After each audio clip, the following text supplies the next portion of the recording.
여러분 안녕하세요. 더운 날씨 가운데 평안하셨는지요? 오늘은 바울의 시련과 승리라는 제목으로 함께 은혜 나누기를 원합니다. 다 같이 하나님의 말씀 사도행전 19장 29절부터 41절에 있는 말씀을 함께 보시겠습니다. 사도행전 19장 29절부터 41절에 있는 말씀 제가 봉독해 올릴 때에 눈으로 함께 따라 읽어주시기 바랍니다. 사도행전 19장 29절부터에 있는 말씀입니다. 온 시내가 요란하여 바울과 같이 다니는 마게도냐 사람 가이오와 아리스다고를 붙들어 일제히 연극장으로 달려 들어가는지라. 바울이 백성 가운데로 들어가고자 하나 제자들이 말리고 또 아시아 관리 중에 바울의 친구된 어떤 이들이 그에게 통지하여 연극장에 들어가지 말라 권하더라. 사람들이 외쳐 어떤 이는 이런 말을 어떤 이는 저런 말을 하니 모인 무리가 분란하여 태반이나 어찌하여 모였는지 알지 못하더라. 유대인들이 무리 가운데서 알렉산더를 권하여 앞으로 밀어내니 알렉산더가 손짓하며 백성에게 변명하려 하나 그들은 그가 유대인인 줄 알고 다 한 소리로 외쳐 이르되 크다 에베소 사람의 아데미여 하기를 2시간이나 하더니 서기장이 무리를 진정시키고 이르되 에베소 사람들아 에베소시가 큰 아데미와 제우스에게 내려온 우상의 신전지기가 된 줄을 누가 알지 못하겠느냐. 이 일이 그렇지 않다 할 수 없으니 너희가 가만히 있어서 무엇이든지 경솔이 아니하여야 하리라. 신전의 물건을 도둑질하지도 아니하였고 우리 여신을 비방하지도 아니한 이 사람들을 너희가 붙잡아 왔으니 만일 데메드리오와 그와 함께 있는 직공들이 누구에게 고발할 것이 있으면 재판날도 있고 총독들도 있으니 피차 고소할 것이요 만일 그 외에 무엇을 원하면 정식으로 민회에 결정할지라. 오늘 아무 까닭도 없는 이 일에 우리가 소요 사건으로 책망받을 위험이 있고 우리는 이 불법 집회에 관하여 보고할 자료가 없다 하고 이에 그 모임을 흩어지게 하니라. 아멘. 나에게 한 문장만 달라 누구든 범죄자로 만들 수 있다. 100%의 거짓말보다는 99%의 거짓말과 1%의 진실의 배합이 더 나은 효과를 보여준다. 선동은 문장 한 줄로도 가능하지만 그것을 반박하려면 수십 장의 문서와 증거가 필요하다. 그리고 그것을 반박하려고 할 때면 사람들은 이미 선동당해 있다. 나치 독일의 선전장관이었던 파울 요제프 괴벨스 것이라고 흔히 회자되는 말들입니다. 실제로 선동에 관한 일들을 생각해 봤을 때 이 말들이 어느 정도 사실로 보이게 되죠. 이 말들을 보는 순간 무릎을 치며 맞다고 하는 사람도 있을 것입니다. 그러나 실제로 괴벨스가 이 말을 했는지는 불분명합니다. 그런데도 이런 사진에다가 옆에 문구로 아까 했던 말을 적어 놓으면 사람들은 이 사람이 했구나 라고 믿고 선동 정말 잘하는구나 라고 사람들이 생각하고 인정해 버리기도 합니다. 근데 사람들은 나는 그렇지 않으리라 라고 생각을 하죠. 어느 누가 나는 선동 잘 당하는 사람이라고 이야기를 할까요? 자기는 선동당하지 않는다라고 이야기하는 게 보통일 것입니다. 그런데 생각보다 사람들은 다른 사람의 말을 정말 잘 믿습니다. 특히 방송에 나왔다고 하면 사람들은 그 방송에 많이 휩쓸리게 되죠. 한 방송에 유명인이 나와서 한 음식점을 극찬하고 나면 그 다음날 그 식당은 손님으로 인산인해가 됩니다. 어떤 식당은 11시에 낮 11시 이제 아침 11시에 문을 여는데 새벽부터 텐트를 치고 줄을 서 있기도 했습니다. 사람들은 그렇게까지 줄을 서야 하나라는 말을 하기도 하죠. 물론 그게 맛있었겠지만 말입니다. 또 반대로 어떤 음식에 대해 안 좋은 이야기가 방송을 타면 그 다음 날로부터 그 음식은 팔리지가 않습니다. 그래서 망해버린 음식점들이 꽤 많았었죠. 이후에 한참 뒤에야 실제로는 그게 문제가 없었다라고 하는 경우도 있었습니다. 이는 식당뿐만이 아니라 어떠한 사람에 대해서도 비슷하기도 합니다. 누군가에 대해 좋지 않은 소문을 들었을 때 그 사람에 대한 편견이 생기게 되죠. 내가 그것을 실제로 목격하고 경험해보지 않았는데도 말입니다. 이는 그 사람을 잘 모르면 모르는 사람일수록 더 그렇게 된다는 것입니다. 그 사람에 대해 내가 확실히 알고 있다면 그 사람에 대한 잘못된 소문을 들으면 그것은 잘못됐다라고 분명히 이야기할 수 있겠죠. 근데 그 사람에 대해서 잘 모르니 다른 사람이 한 말을 믿어버릴 뿐이었습니다. 이는 우리의 사회에서의 삶뿐만 아니라 신앙에서의 삶 속에서도 비슷한 일이 일어납니다. 성경을 공부하고 교리를 잘 연구한 우리들은 흔히 사이비라고 불리는 종교들 혹은 기독교를 모방한 여타 종교들을 우리는 이상하게 여깁니다. 그런데 그 종교를 믿는 사람들이 생각보다 많다라는 것을 또 보게 된다는 것이죠. 그 사람들은 왜 그 종교를 믿을까요? 누군가는 어머니 하나님이라는 존재를 이야기하는 때도 있고, 또 어디는 자신이 재림예수라고 하는 말하고 하는 사람도 있습니다. 그 종교에 많은 사람들이 몰리고, 왜 그렇다면 저 사람들은 그 종교를 믿는가 하는 것이죠. 그들이 우리보다 지능이 낮는가 하면 그러지 않을 것입니다. 그 종교를 믿는 어떤 사람은 대학에서 가르치는 교수도 있을 것이고, 누군가의 생명을 살리는 의사도 있고 변호사도 있을 것입니다. 혹은 국가에서 아주 중요한 역할을 하는 고위 공무원이 그 안에 포함되어 있기도 하죠. 우리가 항상 누군가의 말을 의심해야 한다라고 해서 드리는 말씀이 아닙니다. 내가 모르는 것에 대해 누군가의 말을 의지해야 할 수 있죠. 모든 사람은 속을 수 있으며 속은 사람이 잘못이 아니라 속이는 사람이 분명 잘못입니다. 하지만 피해는 속은 사람이 입는다는 게 문제라는 것입니다. 신앙에 있어서도 속는 사람이 있습니다. 성경을 봐왔는데도 다른 사람이 한 말을 더 믿어버리기도 한다는 것이죠. 그렇다면 우리는 어떤 사람을 믿고 누구의 말을 믿으며 살아가야 할까요? 바울은 에베소에서 3년 이상을 머물며 사역하게 됩니다. 그렇게 에베소에는 교회가 세워지고 번영하게 되죠. 이는 에베소에서만의 그 사역이 끝나는 것이 아니라 그 주위의 도시들로 이 복음이 전해져 소아시아 지방 그 전역의 유대인들과 이방인들에게 이 복음이 전해지게 되었습니다. 그렇게 이제 시간이 흐르게 되자 바울은 이제 선교 여행을 고민하게 되죠. 바울의 계획은 이제 마게도니아 교회들과 아시아 그리고 고린도에 들러 얼마의 시간을 보내고 이제 예루살렘으로 가려고 했습니다. 이후에는 이제 로마에 가서 복음을 전하고자 하는 마음을 갖게 되죠. 그래서 디모데와 에라스도 이 둘을 마게도니아로 먼저 보내려고 했는데 이제 에베소의 사역이 아직 더 필요하다라는 것을 느끼고 조금 더 남아있게 한 상태였습니다. 하지만 이런 가운데 바울의 출발을 재촉하는 하나의 사건이 발생하게 되죠. 에베소에서는 매년 5월 그들의 여신을 위한 특별한 예식이 진행됐었습니다. 이 예식 때문에 에베소에는 정말로 많은 여행객들이 몰려왔었던 것이죠. 이 한 달 동안 이 도시에는 장엄하고 화려한 축제들이 개최되었습니다. 신들을 위한 예식들만 있었던 것이 아니라 이 극장에서는 여러 행사가 열렸던 것이었습니다. 아주 거대한 극장에서 음악 경연과 운동 경기, 또 짐승과 사람의 격렬한 격투가 벌어졌었습니다. 이러한 축제가 운영되도록 에베소와 주위 도시의 초고위층 사람들이 많은 후원을 했었던 것이죠. 이 도시, 에베소라는 큰 도시 전체가 찬란한 전시장이 되었으며 거친 난장판이 되어 있었습니다. 그리고 이 행렬이 거대함을 이뤄 신전을 향해 몰려가고 있었던 것이죠. 그리고 그들은 즐거운 소리로 온 하늘을 뒤덮었습니다. 그렇게 사람들은 마음껏 즐기고 또 취하고 어떻게 보면 가장 비열한 방종에 빠져 있었습니다. 이런 가운데 바울에게 쏟아지는 비난이 있었습니다. 첫째는 이런 축제 가운데 바울이 전한 메시지로 인해 이 거대한 축제의 열기가 식어버렸다는 것이었습니다. 축제가 벌어지고 있든 말든 바울은 두란노 서원에서 계속해서 그 기별을 전했죠. 모두가 밖은 시끌벅적한데 이 두란노 서원만 조용하자 밖에 있던 무리들은 신자들을 이제 불협화음으로 생각했던 것이었습니다.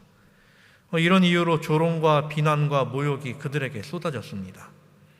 이 바울의 전도는 이교 숭배에 어떻게 보면 현저한 타격을 주었던 것이죠.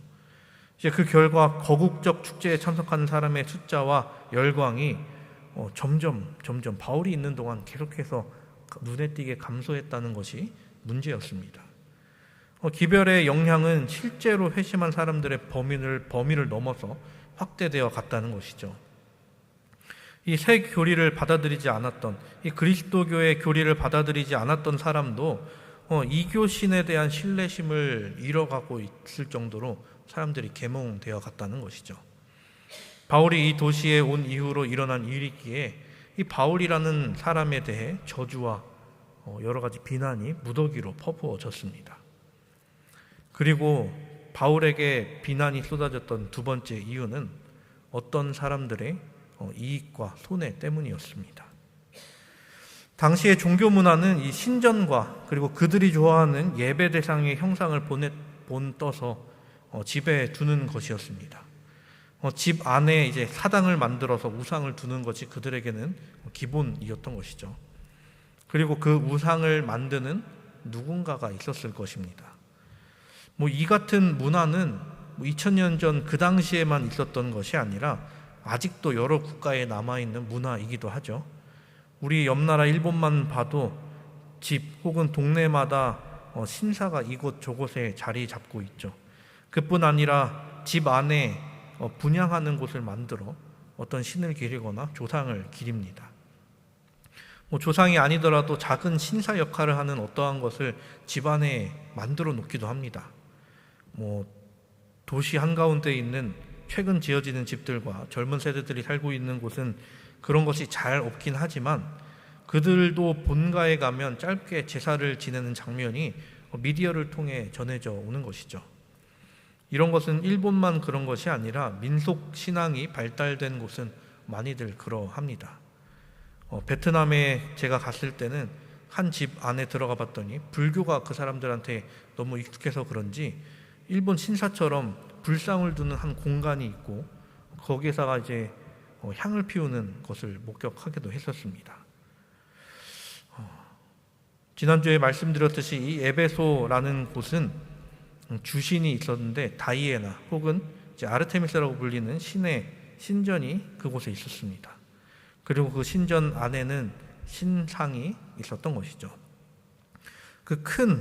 원래 있었던 큰 신상을 본떠서 휴대용 신상을 만들어서 집안에 두기 때문에 그 주위의 나라들은 이곳에 와서 그 신상 사는 것을 아주 중요하게 여겼던 것이었습니다. 그뿐 아니라 신전을 모형으로 만들어 이것도 굉장히 불티나게 팔렸다고 합니다. 신상과 신전 이 두 가지 모두 숭배의 대상이 되어 있었던 것이었습니다. 그리고 축제 중 행진의 선두에는 이것을 본따 만든 또 다른 것들이 자리 잡고 있었다는 것이죠. 그래서 이 형상을 만드는 일은 확장성이나 수익성이 매우 뛰어난 사업이었습니다.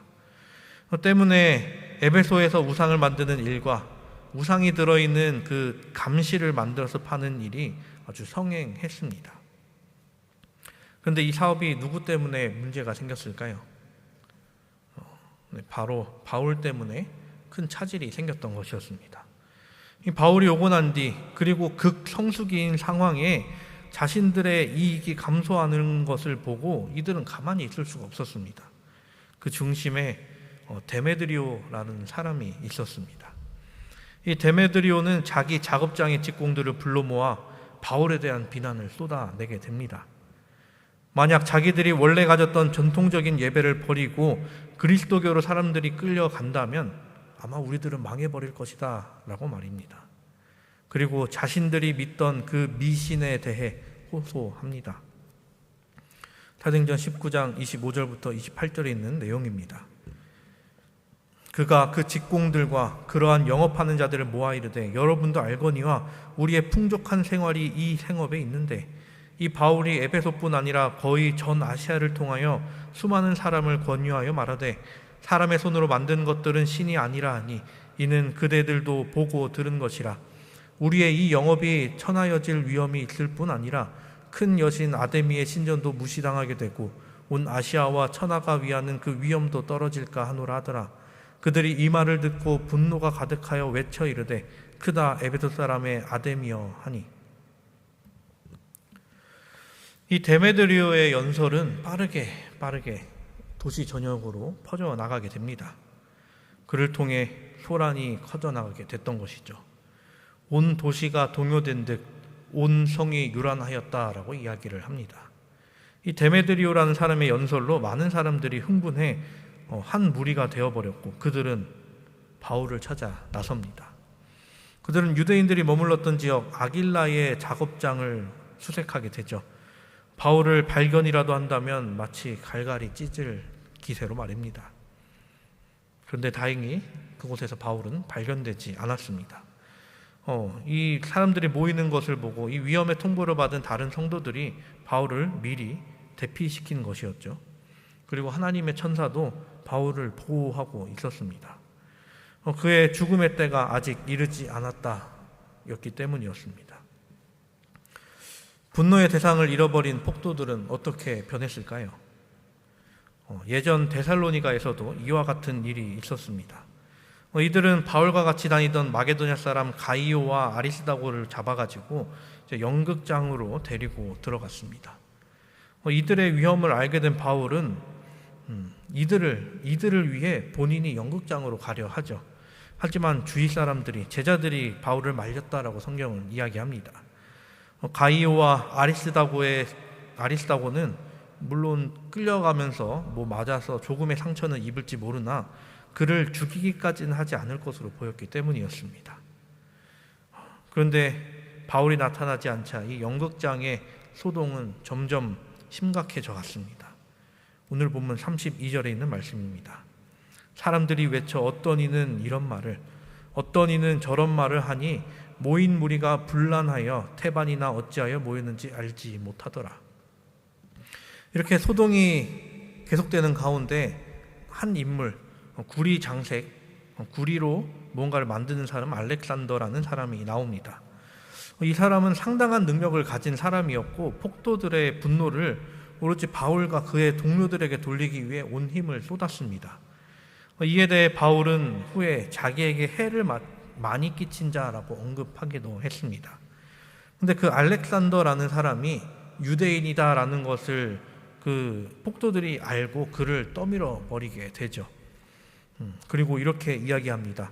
34절입니다. 그들은 그가 유대인 줄 알고 다 한 소리로 외쳐 이르되 크다 에베소 사람의 아데미어 하기를 2시간이나 하더니. 근데 이 폭도들도 체력이 무한하지는 않아서 시간이 어느 정도 지나자 조용해져 갔습니다. 그때 그 도시의 서기장이 군중의 주목을 끌어 그의 직권을 가지고 발언할 기회를 얻게 되죠. 그 덕에 군중의 흥분이 점차 더 가라앉게 되었습니다. 그 사람은 백성을 자신의 입장에서 대했고 그런 소동을 일으킨 까닭은 아무것도 없다는 것에 대해서 이야기를 했습니다. 그리고 사람들의 이성에 대해 호소하게 되죠. 단 하나의 사람, 어떻게 보면 낯선 그 사람 하나가 우리가 여태껏 지금껏 봐온 여신에 대한 견해를 통째로 바꿀 수 있느냐라고 묻게 되죠.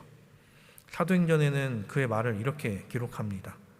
서기장이 무리를 진정시키고 이르되 에베소 사람들아, 에베소시가 큰 아데미와 제우스에게서 내려온 우상의 신전지기가 된 줄을 누가 알지 못하겠느냐. 이 일이 그렇지 않다 할 수 없으니 너희가 가만히 있어서 무엇이든지 경솔이 아니하여야 하리라.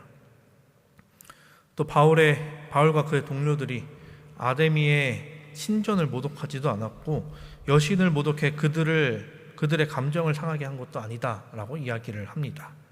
그리고 이제 시선을 돌려 이 데메드리오가 제시한 문제를 다루게 되죠. 38절과 39절의 말씀입니다. 만일 데메드리오와 그와 함께 있는 직공들이 누구에게 고발할 것이 있으면 재판날도 있고 총독들도 있으니 피차 고소할 것이요 만일 그 외에 무엇을 원하면 정식으로 민회에서 결정할지라. 데메드리오가 화를 낸 진짜 이유가 무엇이었나요? 자신들의 신앙이 위협받는 것이 문제였나요? 아니면 결국 개인의 이익에 위협이 되는 것이 문제였습니까? 자기의 진짜 의도는 감춘 채 다른 사람들에게 민감한 주제를 건드려 본인이 원하는 것을 얻어내려 했습니다. 대중들은 쉽게 선동되어 데메드리오의 의도대로 움직여줬던 것이죠.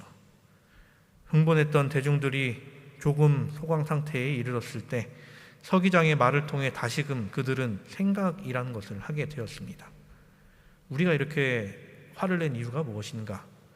우리가 이렇게까지 해야 하는 이유가 무엇인가? 우리는 이를 통해 무엇을 얻을 수 있는가? 이에 대해 생각하게 되죠. 이에 대한 여러 가지를 생각해 본 결과 모든 것이 신앙이 아닌 이 데메드리오라는 그 사람 본인을 위한 것임을 사람들은 점차 깨닫게 됩니다. 그렇게 폭도들은 물러나고 나중에 있던 분쟁에서도 바울은 백성들 앞에서 무죄를 인정받게 되었습니다. 오류와 미신에 대한 어떻게 보면 하나님의 승리였습니다. 하나님께서는 훌륭한 관원들을 통하여 당신의 사도를 옹호하셨던 것이었죠. 그리고 폭도들을 제지하셨던 것이었습니다. 이 세상을 살아가는 우린, 이 세상에 있는 사람들은 진리를 좋아할까요? 진리를 찾기 위해 많은 상아탑이 세워졌습니다. 세계 각국의 대학들이 이 진리라는 것을 모토로 삼고 있죠. 그런데 생각보다 사람들은 이 진리에 관심이 없다는 것입니다. 사람들이 원하는 것은 자기와 관련된 것들, 더 나아가 자신의 이익을 위한 것을 더 중요하게 생각합니다. 나의 이익에 위배된다면 그게 아마 진짜 진리라고 할지라도 악으로 규정하고 비판할지 모르겠습니다. 또 자기의 생각과 다른 생각을 하는 누군가를 보면 그에 대해 좋지 못한 감정을 갖기도 하는 것이 사람입니다. 그렇게 비슷한 생각을 하는 사람들끼리 모여 다른 생각을 하는 사람을 비판하기에 이르게 되죠. 또 그렇게 많은 사람들이 모여 주류가 되면 이제 비주류를 가만히 두지 않기도 합니다. 진리를 가진 사람들이 비주류라면 주류들은 비주류들의 말, 즉 진리를 듣지 않게 되기도 한다는 것입니다. 그리고 그 비주류들이 전하던 진리를 다른 것으로 덮으며 진리를 폄훼하기에 이릅니다. 그렇다고 해서 진리를 가진 우리가 이 세상의 주류가 되자라고 이야기하는 것이 아닙니다. 물론 주류가 되면 편하긴 하겠죠. 가만히 있어도 많은 사람들이 모이니 말입니다. 비주류라면 언제나 싸워야 하는 상황이 생기죠. 우리가 한 말도 아닌 것으로 싸워야 할 수도 있고 작은 것 하나로 어려움을 당하게 될 수도 있습니다. 어떤 누군가의 선동 때문에 하지도 않아도 될 해명을 해야 할 수도 있습니다. 그것 때문에, 그 일 때문에 에너지를 낭비하고 시간을 낭비하게 되죠. 그렇게 시간과 에너지를 쏟았는데도 불구하고 사람들의 생각을 바꾸는데 실패하기도 합니다. 바울도 이와 같은 경험을 했습니다. 바울이 그가 사역을 평생토록 하는 동안 언제나 성공했는가 하면 그렇지 않으면 우리는 너무나 잘 알고 있죠. 죽을 고비도 몇 번을 넘기고 반대도 수없이 당했었습니다. 하지만 그럼에도 불구하고 그는 끝없이 그 일을 했다는 것입니다. 이 바울은 왜 그랬을까요? 주류에 있었던 바울이 어떻게 보면 비주류로 와서 그토록 고생을 했던 이유는 무엇이었을까요? 그것은 이미 예수님께서 당하셨던 것이었고 예수님께서 우리에게 맡기신 것이기 때문이었습니다. 사랑하는 우리 성도 여러분, 바울의 삶은 오늘날을 살아가는 우리에게 큰 경종을 울리고 있습니다. 삶의 일상적인 문제와 시련에 눌려 많은 사람이 자기 처지를 너무 힘들게 여기고 있죠. 그러나 사람들이 그리스도의 사업을 위해 무엇을 했으며 얼마의 고통을 당했을까요? 사도가 겪었던 일과 자기의 일을 비교한다면 그는 어떤 결과를 나타내 보일까요? 우리는 죄인의 구원을 위해 얼마나 마음의 부담을 느끼고 살아가고 있습니까? 세상 사람들을 향해 이 바울의 생애라는 책에서는 이렇게 이야기합니다. 그들은 자신이 가진 모든 탁월한 성품과 그들이 누리는 모든 축복에 대해서 그리스도께 은혜의 빚을 지고 있다. 자신의 모든 것, 그들의 모든 소유가 그리스도의 피로 산 것이다. 그리스도의 종으로 반대와 핍박을 만날 때 결코 그들의 믿음이 약해지거나 그들의 용기가 꺾이도록 해서는 안 될 것이다. 이는 우리가 바울처럼 살 때 생각해야 하는 것이죠. 바울이 그리스도께 빚진 자처럼 살았듯이 우리도 그리스도께 빚진 자로 살아야 합니다. 우리의 모든 것이 그리스도로 인하여 얻은 것임을 인정하고 그 마음으로 살아야 합니다. 그리고 우리에게 반대와 핍박이 왔을 때 이에 대해 꺾이지 않고 그리스도로 올곧이 서야 합니다. 이를 통해 우리는 하나님께서 승리하심을, 그리고 진리가 세상을 이기는 것을 경험하게 될 것입니다. 결국 설 곳이 하나님 계신 곳이며 우리에게 씌워질 것이 면류관임을 믿으며 이에 합당한 삶을 사는 우리 모두가 되기를 바라며 말씀을 드리도록 하겠습니다.